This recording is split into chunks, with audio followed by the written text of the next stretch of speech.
Magkakasala po sa Panginoon ang anak na pabaya sa magulang na hindi mapagmahal sa magulang. Huwag nating konsintihan ang mga anak na suwail dahil hindi yan ang utos ng Diyos o ng Panginoon. Tama naman. Masama talaga yung anak na suwail. Pero, hindi nangangahulugan na hindi na kayo naging priority ng mga anak nyo. Kapag sila ay nag-asawa, ibig sabihin naging suwail na sila at pabaya silang anak. Baka nakakalimutan mo na nasa Bible din na kapag ang babae at lalaki ay nagpakasal, iiwan nila ang kanilang mga pamilya at sila ay magiging isa. At ibig sabihin lang noon, sino na ang priority nilang dalawa? Siyempre, ang binubuo nilang pamilya.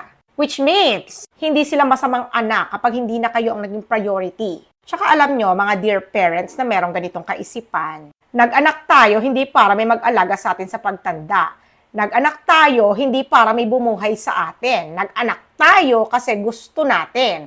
At once na nag-anak ka, responsibilidad mo sila. Responsibilidad mo silang bigyan ng magandang buhay, not the other way around. Hindi ka mag-aanak para may magpapayaman sa'yo. Saka sana, iwas-iwasan din ng iba yung ganitong practice na kapag napatapos nila yung isa nilang anak, ipapasa na doon yung responsibilidad